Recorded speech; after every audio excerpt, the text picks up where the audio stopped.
name's Phil. I'm head of engineering at a company called D3T and Coconut Lizard.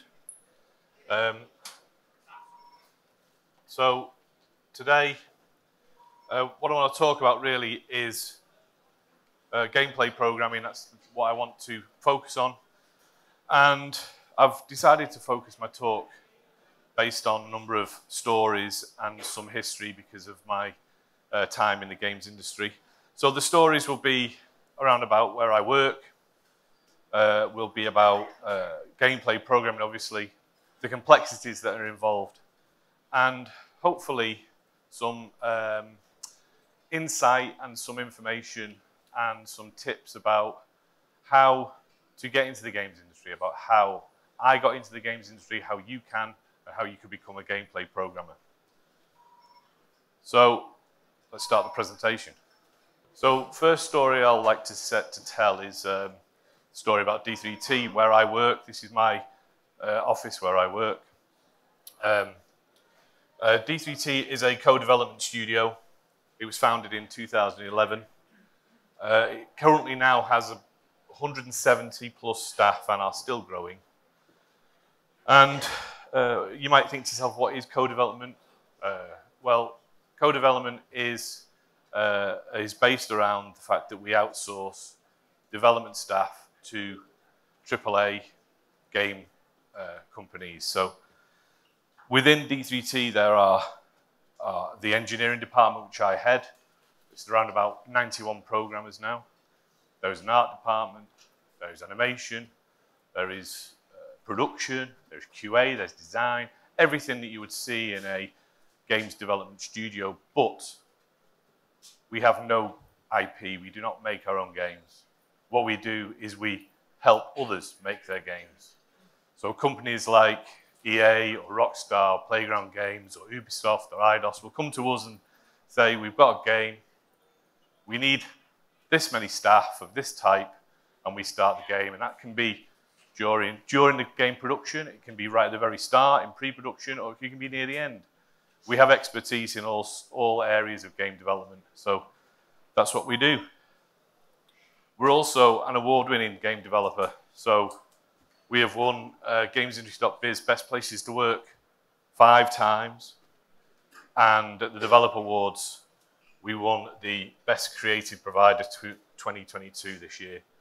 And we're very proud of the work that we do and how we treat our staff and how our work-life balance is very positive. And here's a few examples of the D3T back catalogue and games we've worked on. So as you can see, everyone picks out The Witcher 3.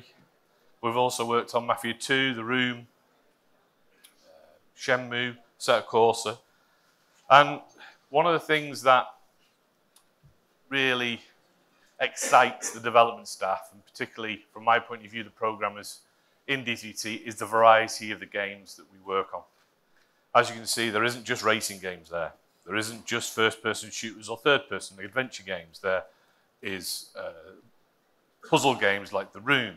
There is 2D, there's 3D. So what we provide to our programmers and our developers is variety. This comes in the form of creativity, comes in the form of problem solving, comes in the form of really making and really addressing the complexities and the challenges within making games. So here's our latest releases that we've just released, our latest games. So we did Vampire Masquerade Bloodhunt and Guardians of the Galaxy, and we recently remastered Alan Wake as well. So there's an insight into where I work and what the games we work on. And also, we have a sister studio, which I'm now head of engineering there as well. And that was set up in 2015. And it's a group of experienced game developers. Again, all the staff you'd expect to see in a game studio. And they were Unreal experts. So we now have 2 studios based in the UK. And this is their back catalogue. So they worked on Lawbreakers, Conan Exiles, and recently have been working on the post-launch support of Sea of Thieves. And the next release will be Dead Island 2. So, again, variety of games, expertise in a number of regions, a number of areas. So that's really the story of where I work, the story of D3C and Coconut Lizard. But both D3C and Coconut Lizard are owned by a parent company called Keywords. Keywords have a stand downstairs in the expo. Please go and visit. There's lots of people there that can explain Keywords Studios to you much better than me. But this is the game development teams that work at Keywords. Keywords is an enormous company. Probably it's an enormous company that probably not many people have heard of, but it is enormous. There's 11,000 employees, 74 studios across 26 different countries. And they don't just offer game development services. There's QA, there's art, there's localization, there's marketing. It covers everything you could think of within the games industry. And here's a few examples of the companies that Keywords now own and are the parent company of, including where I work. So that's an overview of where I work and what we do and what I've accomplished, I suppose. But how did I end up here on this stage talking to everybody? What was my story? How did I get into the games industry, and how did I become a gameplay programmer? Well, it started many years ago. I'm 51 this year, and I've been in the games industry now for about 26 years, 27 years, 27th year now. And I've not worked in any other industry. I've worked in the games industry and all my career. But what I started off doing when I was about 14, 15 was I started to teach myself programming on home computers like this that you probably have, hopefully you may have heard of, but you probably haven't. That's the ZX Spectrum or the Commodore 64, the Amiga.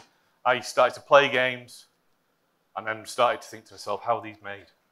How can I get involved? How can I make these games? And so that's where I started, and that was all the way back in the 1980s. And then from there, my passion for games continued, and it grew, and I went to university. I did a Bachelor of Engineering at university, and really tried to hone my skills, my programming skills, develop my fundamentals, develop my mathematical skills. And while I was at university, I was lucky enough to get a job at a company that was really about 10 miles away from where I lived, that was called Digital Image Design. Now, Digital Image Design was primarily focused on flight simulators. I didn't know they existed. I didn't even know they were there. But they were literally 20 minutes drive down the road. And I bumped into someone who worked there, and he said, why don't you come work for me in the summers? You're obviously passionate about games. Go and work in the QA department, earn a bit of money in between as a summer job. So that's what I did. And for the 6 weeks between my university years, I worked in the QA department, and then I started to work over Christmas, and I started to work over Easter, and I got to know everybody who worked there. I got to know the people, and I finished my degree and thankfully passed. And I actually did my final year coursework for Digital Image Design. It was part of one of their games called F-22, Total Air War, and they wanted some AI to simulate tank movements across the desert. So they said, can you do that for your final year project? And I did. And I gave it to them, it was put into the game, and they offered me a job, and I said, yes. So that's how I was lucky. That's how I progressed into the games industry. I bumped into someone who I vaguely knew, who gave me a job, and then I finally finished my degree and got a full-time job. So I'll go into it later in the talk, but there's varying ways you can get into the games industry. This was my way, and I feel very privileged to have been in the games industry for so long. So, as I said, 26 years, 37 release games now, and here they all are in year order, I suppose. So, as you can see, I started off doing the flight simulators, like I said. Then I moved to some racing games and some Looney Tunes games and things, and then on to more racing games. And then most of my career, or the bulk of my career, was spent at Traveller's Tales, which was working on Lego games. And if you've ever played a Lego game, I probably worked on it. And as you can see, there's a lot of big titles there in Batman and Indiana Jones, and Harry Potter, and then Lord of the Rings, and Marvel, and Hobbit, and Jurassic World, and Star Wars, and The Incredibles. So, as I said, I've worked on multiple platforms, multiple games, and then finally, we move on to the latest games, which you've already seen, up to the latest game that I've been involved with. So, yeah, I've been very lucky, and I'm very proud to have been in this industry for such a long time. So really, that's my story. So we'll load into the next level, into the next part of the presentation, which is probably the most important part, which is the story of being a gameplay programmer. Throughout my career, I really focused on gameplay. I did some tools, I did some systems, I did some graphics, but it was never really my interest. My interest was telling a story, was making the game itself, using the tools that the engine programmers could give me to put the jigsaw puzzles together to make the game. So, what is gameplay? Well, just looking it up on Google, gameplay, it's the features of video games such as the plot and the way it is played as distinct from the graphics and the sound effects. So that's broadly what it is. You know, I love to work within the sphere of the gameplay, really, hopefully, giving the players an immersive and a fun experience.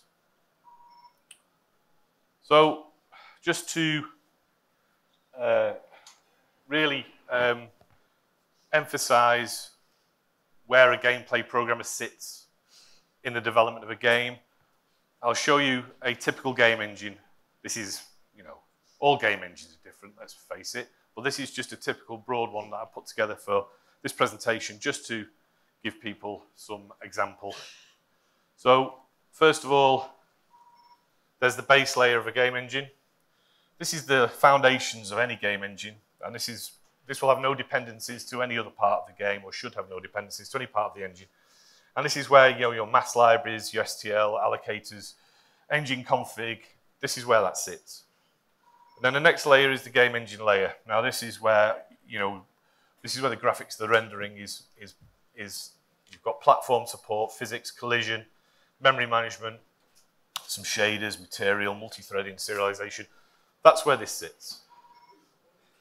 And then we go to the game framework layer.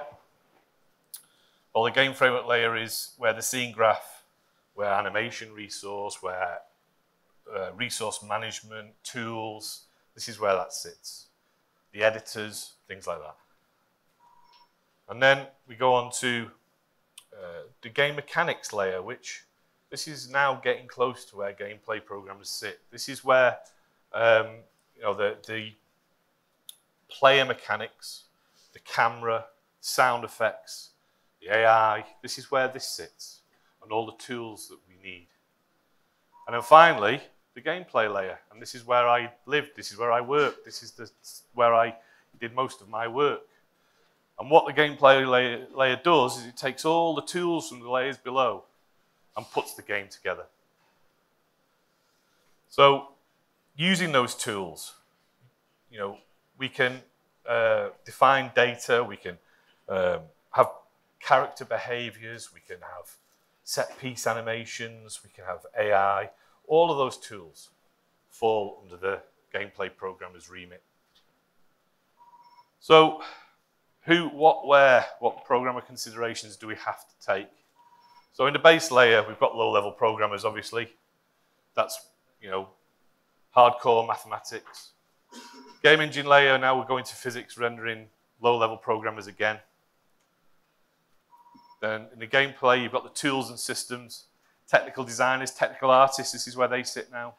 This is where we can provide the tools and the actual systems that we can then push up to the next layer, where we have the AI and the audio, the gameplay, the technical designers, the animators, artists. Now you're seeing more disciplines becoming involved the higher you go up into the engine. And then finally, the gameplay layer. This is where everything comes together. So you have the gameplay programmers, the art designers, animation QA, even marketing and publishing and platform stakeholders. This is where they sit. This is where they all get involved. This is really the beating heart of game development. So, as you can see, within the game engine, within the game production, the number of people, the number of involvement, the number of complications grows the higher you get up the ladder. So what I wanted to do is just show you a typical example of some programming that I would have done or that a gameplay program would do. And what we're looking at is a function called set player camera look at. It says it, the function name says it what it does really on the tin. You're going to take control of the camera and you're going to make the camera look at something specific that you want the user, you want the player to see. You're going to take the camera away from the character and say, look at this, this is where you need to go, or this is what you need to do. So we've talked about the layers involved in the game engine. Well, let's just assume the base layer is initialized at this point. We don't have to worry about it. But at the game engine layer, this is where the viewports are set up. Now, viewports are really important in the game engine because the viewport is going to be the camera, but the viewport's already also used in tools. It's also used in editors. So this is where the viewport will be set up. And then in the game framework layer, this is where the camera is defined. This is where the camera lives, the basic functionality of the camera. Its viewport, its depth of field, its position, its rotation. This is where it sits. And then the game mechanics layer, what we're doing now is we're linking that camera to the player. The player structure is going to be vast. It always is in any game engine. And now the player has a camera. We think, okay, this is good. And then in the layer of gameplay, what do? We have our function. We have set player camera look at, where we use the player, its camera, that goes down to the viewport, and the viewport where it's defined. So as you can see, the layers all combine to bring together the tools for the gameplay programmer to use. So hopefully now we've established what a gameplay programmer does. A lot of you will know anyway, but I wanted to cover that because it kind of really does define how a gameplay programmer fits into the game production itself. But now we'll go on to a story of complexity. This is another story that I wanted to explain because making games is not easy. It's complex. You know, game engines have millions and millions of lines of code. We're not expected to know all of them. No one can ever know all of them. That's why you have a number of programmers. But what they are is a series of problems to solve. They're a series of complex issues that come together to form a game. And what do we start with? Well, we start with code, don't we? That's where it is. It's where we live. And, you know, code's not easy. C++ is not easy. But that's where we start. But what else is there? What can we ask ourselves? What else does a gameplay programmer need to do? What other parts of the game production does that gameplay programmer touch? So, first of all, gameplay programming, prototyping, sorry. Prototyping is the very first part of where a game idea comes to life. So, in the lifespan of game production, prototyping is vitally important. It usually lives in the pre-production phase, is what we call the pre-production phase, and this is where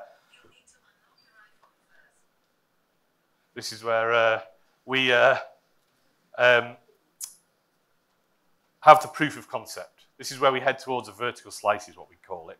So we're going to see if the game is going to be fun.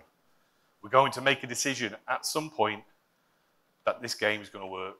Because If we say yes, a lot of money is going to start getting involved. So this is a really important thing. We need to prototype out the game mechanics. We need to prototype out the fun. And we should be having fun doing it as well. So there's our first section. And then we move on to something pretty obvious, which is the art and the graphics. You know, working with artists and animators is fantastic. But it's the responsibility of the gameplay, it's the responsibility of the team to make sure we make these games look as good as possible. The development of consoles, of PCs, of mobiles now, they're really powerful. And we want the games to look good. So there's another part to the gameplay programmer's responsibility. And then, like I've already alluded to, there's the camera. You know, we want to immerse the player into the game. We want them to really enjoy it, and the camera is vital. Whether it's a 2D game or a 3D game, it's vital. You've all probably thought, you know, if you played a game that's got a rubbish camera, or it doesn't act intelligently, or it really doesn't focus on what you want it to, you don't enjoy yourself. So getting that right, getting the feel of the camera right, is really important. And then, one other thing is scripting now. Scripting is, you know, really powerful. Some game engines have it, some don't. Some game projects have technical artists or technical designers that can use scripts. And scripts are a massive time saver and a massive advantage to a gameplay programmer, because one example of how scripting can be of benefit is if you're using Unreal, it's fantastic to work with a designer who can put together what their vision is in a blueprint, hand it over to a gameplay programmer and say, this is what I want. Now, obviously, we want the game to be as optimized and performant as possible. And, you know, the gameplay programmer could think, well, that blueprint's going to be really slow, it's going to be used everywhere, so I'll just rewrite it in code. But he already knows, or she already knows, what the designer's vision was. This is where scripting comes in. I've worked with a lot of game engines that have scripting, and it is a really, really powerful tool to use. So we add that. And then we go into physics. This is pretty obvious. The way games are going now, physics is very important in every single game. But as consoles and PCs and mobiles become more powerful, when they become more immersive, when they look better, physics has to go hand in hand with it. We want, I'll use that word again, immersion. We want the game to be as fun as possible. So we need to advance physics as well. So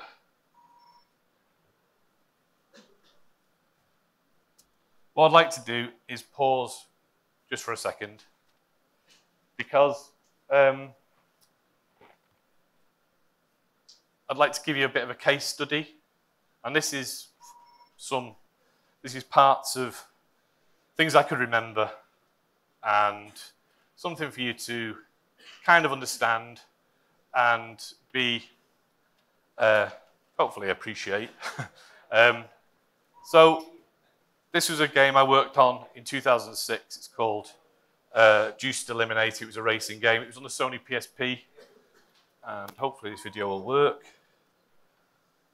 So as you can see, it was good for its time. It looked good. We were proud of it. This is quite a long video, so I won't play it all. But this gives you a sort of an idea of one of the games I worked on and what it looked like. Some terrible driving. The case study in this game is an interesting one, because I'll just pause that there, because what we do, and obviously probably what you also appreciate, is when you're making a game, if it's in a debug version or a release version, you may have some information on the screen to tell you what's going on. So it might be frames per second, it might be a number of verts, it could be all sorts of different information. And what we had, because It's a racing game. We want to have a steady frame rate. So what we had a frame rate debug menu on the screen, like you see there. It didn't look like that, but I just put that on in for the presentation, but that's what it was. But when we were heading down to submit this to Sony, obviously we can't submit the game with the frame rate counter on the screen. Nobody wants to see that. So we removed it. And when we removed it, something happened.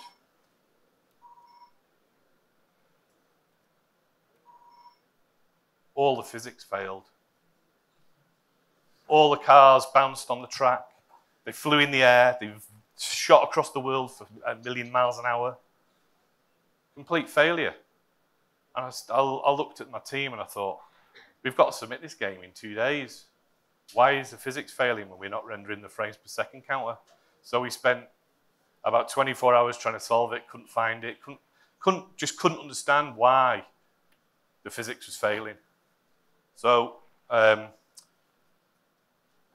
we had to find a solution. And the solution was to render the frames per second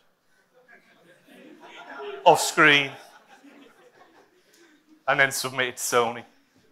So that's what we did. And that game was released and no one ever saw it. But it solved the problem. So there's case study number 1. So I'll return to the presentation. Just check my time. So the story of complexity continues. So we have AI. Nobody wants to see enemies that you want to shoot running around like idiots. We want to see intelligence. We even want to see our buddies that may be our partners act intelligently. Again, gameplay program's responsibility. And then there's design. You know, working with designers is probably the most fundamental part of a gameplay programmer's job.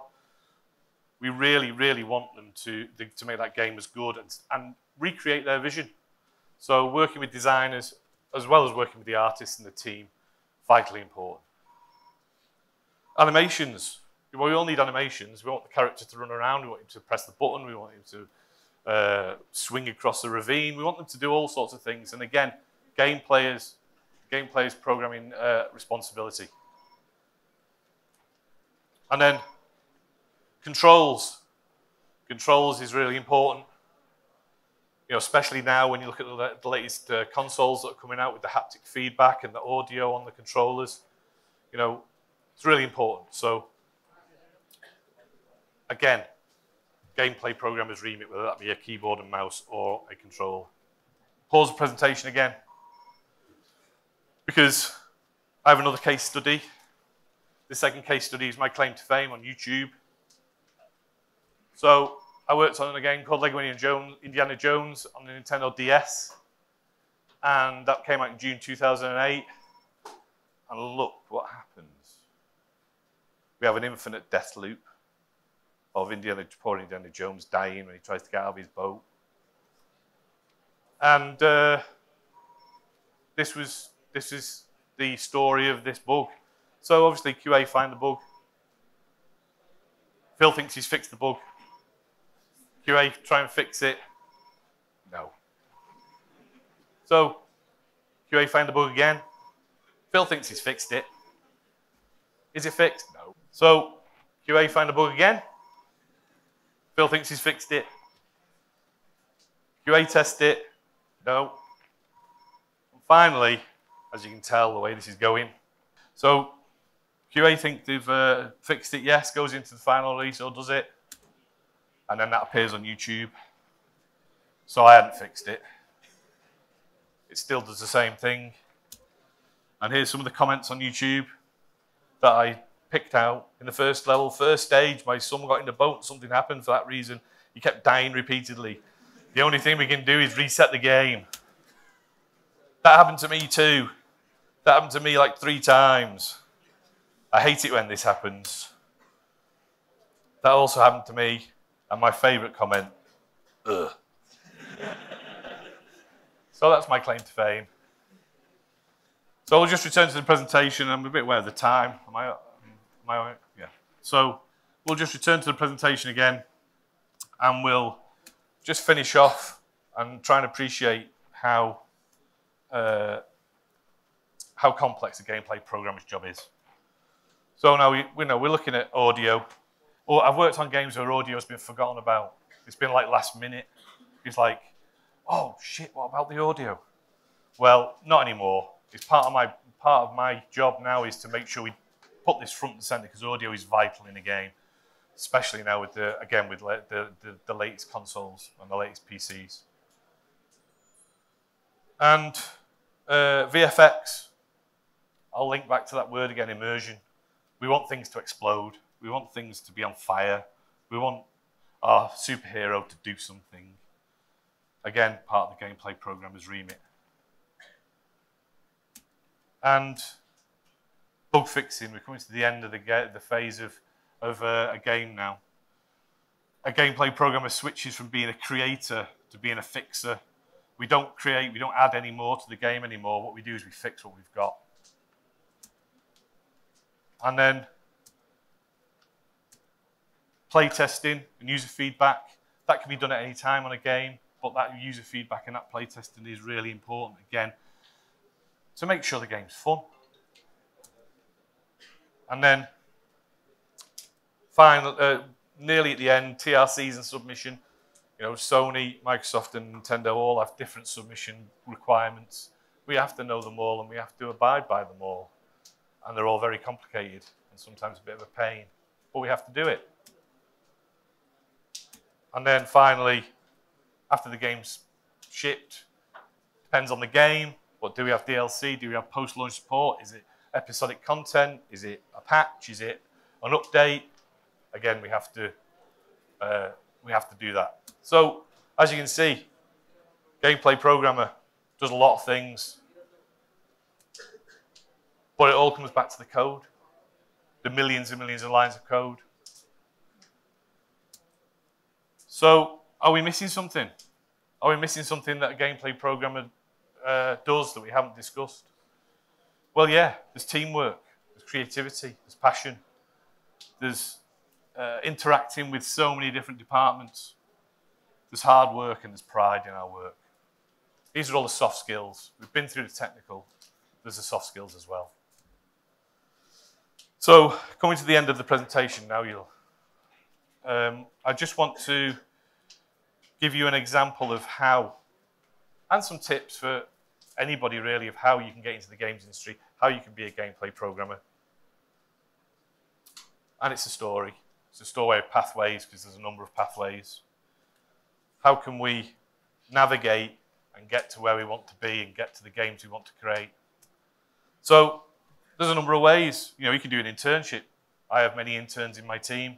You can be an apprentice. You can be a university graduate. You can go to a skills boot camp. We have certain people that change departments, people who are skilled in programming but are in the QA department, and then they come and knock on my door and say, I want to be a programmer. Or there'll be a role change, someone who lives in the tools or the lower level and wants to become a gameplay engineer. So there's all sorts of ways to become a gameplay programmer. So how can we navigate those pathways? Well, first of all, what do I look for? Well, I look for a passion and teamwork and attitude. We've discussed it all. You've seen it all. We want communication, we want confidence, we want problem solving. But also, I want you to be yourself, to get to know you as a person, you to get to know me. And on top of that, you know, there's obviously the technical skills. We obviously want maths, C++, C#. These are all things, you don't have to know all of these, but they are useful. And what is the typical application if you apply for a job with me? Well, you'll send your CV in and a portfolio. Don't underestimate the portfolio for a game programmer or for a programmer. It's just as important as for an artist or a designer. And then I'll send you a programming test. Our test is a 2D, top-down 2D shooter. And we want you to be creative. We want to see how good you are. We want to evaluate your programming skills. Then you'll get an interview. Look at that, that's a good interview, isn't it? Look at my photoshopping skills. So you get an interview, and the interviews that I run are always informal. They're a chat, they're a conversation. Always remember, an interview is a conversation. It's not just for me to get to know you. is for you to get to know me. You might sit in an interview and think, oh, this guy's an idiot, I don't want to work for him. That's fine. That's what the interview's for. Don't be stressed. I know that's difficult. Do your research on the company you go to. Know who is there. If you come to me and I ask you, what do D3T do? And you say, make games, I'm not going to be very impressed. But if you say, make games are an outsourcing company and your development director is called Steve, then I'll be more impressed. Be passionate, be yourself, and have questions. I love being asked questions. You'll get loads of information in an interview, but there's always chance for you to ask questions. I'll give you a quick example. We had an intern 2 years ago, Oliver. He came to us, he applied for an internship. His test was good, his interview was going okay. And at the end I said, do you have any questions for us? And he leant down into his bag, picked out a pad, opened it, and he had a list of about 12 questions, and he immediately knew I was going to offer him a job. He didn't ask me one, but he was going to get him because he already had researched, he'd already shown enthusiasm. So ask questions, lots and lots of questions if you can. There's some examples. It's not hard. And then hopefully we'll get you a straight line into being a gameplay programmer or programmer. That's what we want. So this is the end now. You'll all be thankful. That it's the story of my presentation. I told you there'd be history. I told you there'd be stories. The story of my presentation is this. You know, D3T, coconut lizard keywords, complexities, how-tos, how to get in the industry, my story, the case studies. I hope you enjoyed them. But what do they all equal to? They all go in to being a gameplay programmer. So feel free to ask me any questions. Look me up on LinkedIn. I will accept your request. As I said, I love answering questions. And thanks for listening. And here's a load of information. Take a picture if you want. And be in contact. And thank you very much. Big round of applause. Thank you, Phil. Very insightful and inspiring instead. Do we have any questions? So a little question. So whenever we prototype or something, we face challenges in programming. We solve them, we'll get more challenges and so on. How to manage them? How do you manage the challenges? I mean, we fix a bug, and from that bug you get another bug. All right, yeah.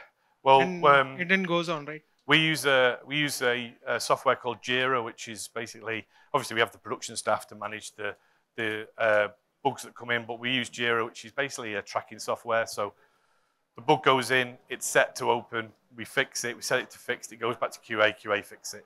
So that's how we manage our day, and it's just a big long list of bugs all prioritized. Yeah. What's the mandatory thing as a game developer? The big studios like D3T, what you guys look for as a degree or a skills or portfolio? It's a package of your skills. So it's about having a degree, if that's the route you've taken. It's having a portfolio of games that you have written or been involved with. And really you want to sell yourself as a package to the company and say, look, these are my skills, this is my skill set. Have a website, have an online presence, and really make connections, and that will. And as the gaming industry is going very rapidly in this competitive world, how can a small game studios can grow there? How do small game studios grow? Game developer startups, how can they cope up? Well, it's difficult, but it's to be honest, it's something that I've not really experienced, so I couldn't really give you too much information on that one, really. Hi, Phil. Hi. So the question is, do you hire remotely from India, and how different is a gameplay programmer job to a typical software engineer job? Well, one of the reasons why I'm over here is to raise awareness of engineers and AAA titled console development. And, you know I've seen the talent and the skills that Indian engineers have that are coming out of universities. So currently that's the beginning of what we want to do is to look to hire Indian engineers. The difference really between a software engineer in C++ and a game engineer is not too much, other than you'll be working on games, and you'll be creative, and you'll be not solely looking at the same chunk of code all the time. You'll be involved in a lot of different disciplines, a lot of different functionality, and it's really, like I say, a really complex problem-solving exercise. Thank you.